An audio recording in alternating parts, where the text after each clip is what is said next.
नमस्कार दोस्तों, भारत शिक्षा में आप सभी का स्वागत है। आज हम बहुत ही इम्पोर्टेंट केस करने जा रहे हैं जिसका नाम है एडीएम जबलपुर वर्सेस शिवकांत शुक्ला 1976 का केस है। इसको हम हेबियस कॉर्पस केस भी कहते हैं। क्यों कहते हैं, इसके पूरे फैक्ट्स हम आज की वीडियो में जानेंगे। इसका क्या जजमेंट आया था, क्यों इसको इंडियन जुडिशरी पर काला धब्बा माना जाता है, वो सारी बातें हम आज की वीडियो में करेंगे। तो चलिए स्टार्ट करते हैं। 25 जून 1975 ये वो डेट है जब उस समय की प्रधानमंत्री इंदिरा गांधी ने पूरे देश में इंटरनल डिस्टर्बेंस के आधार पर इमरजेंसी लगा दी थी। इंटरनल डिस्टर्बेंस के आधार पर इमरजेंसी आर्टिकल 352 के सब क्लॉज 1 के आधार पर लगाई जाती है। जब आर्टिकल 352 सक्रिय होता है यानी कि एक्टिव होता है, इसके साथ साथ 2 आर्टिकल और एक्टिव हो जाते हैं, आर्टिकल 358 और आर्टिकल 359।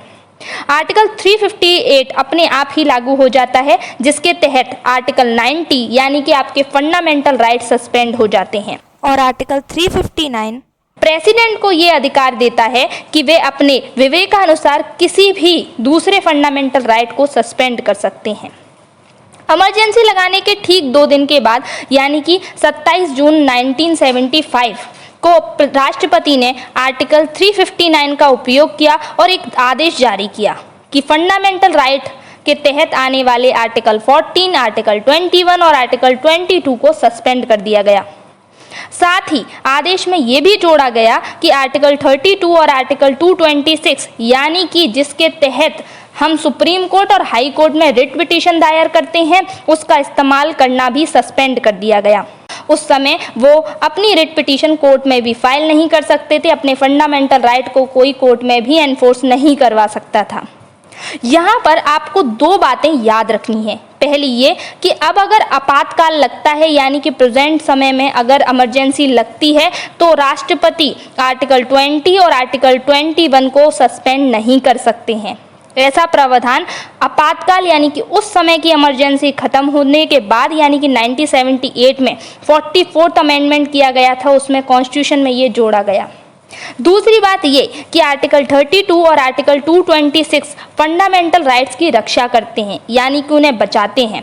अब सुप्रीम कोर्ट और हाई कोर्ट को ये अधिकार प्रदान है, आप इनको किसी भी हालत में सस्पेंड नहीं कर सकते हो। 1975 में एक पारित किया गया पार्लियामेंट के द्वारा, जिसको इंटरनल सिक्योरिटी मेंटेनेंस एक्ट यानी MISA कहते हैं।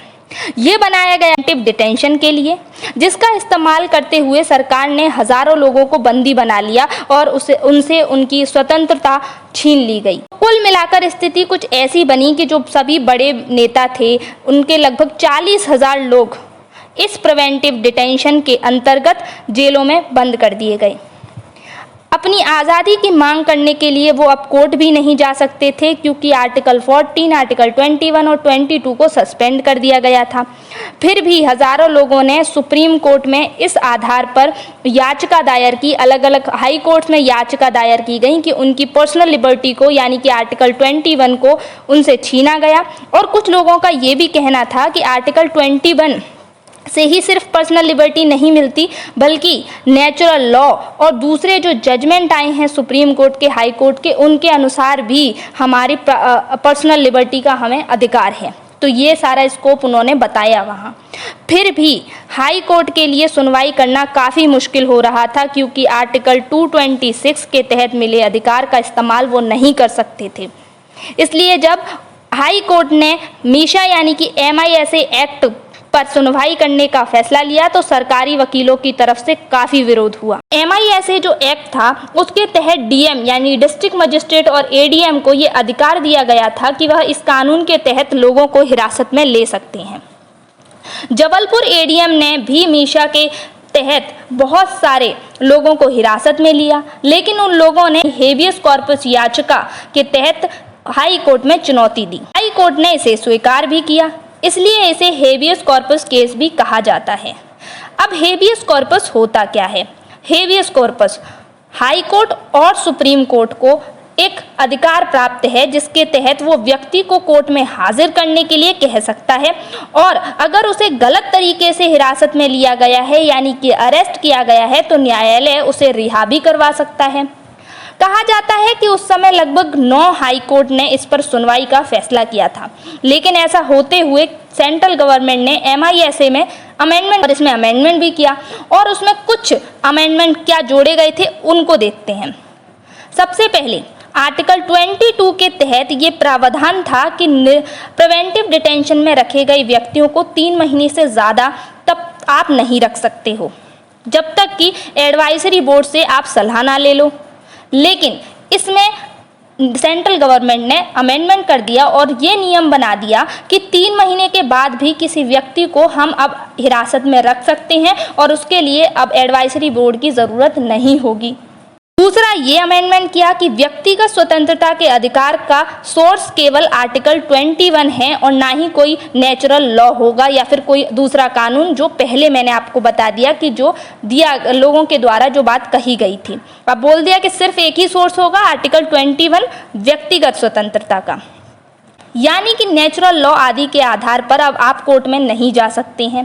ये मामला सुप्रीम कोर्ट के 5 जजों की एक संवैधानिक बेंच के पास पहुंचा, जिनके समक्ष ये सवाल था कि क्या राष्ट्रपति को ये अधिकार है कि प्रिवेंटिव डिटेंशन के नाम पर आर्टिकल 359 का इस्तेमाल करते हुए किसी व्यक्ति को आर्टिकल 21 के तहत मिली पर्सनल लिबर्टी से वंचित किया जा सके और उसे न्यायालय में याचिका दायर करने से भी रोका जा सकता है। दूसरा सवाल ये उठा कि MISA के तहत हिरासत में लिए गए व्यक्तियों द्वारा हाई कोर्ट में हेबियस कॉर्पस के तहत दायर रिट को आर्टिकल 359 के तहत दिए गए राष्ट्रपति के आदेश के आधार पर खारिज किया जा सकता है। सुप्रीम कोर्ट ने इसमें अब क्या डिसीजन दिया? बेंच ने 4/1 के हिसाब से फैसला सुनाया, यानी कि 4 जो जजेस थे वो एक तरफ थे और एक जजेस एक तरफ।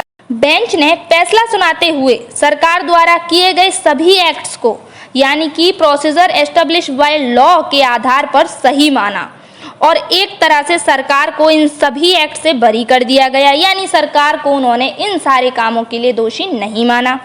4 न्यायाधीश, यहाँ पर न्यायाधीशों के नाम भी जानना ज़रूरी है।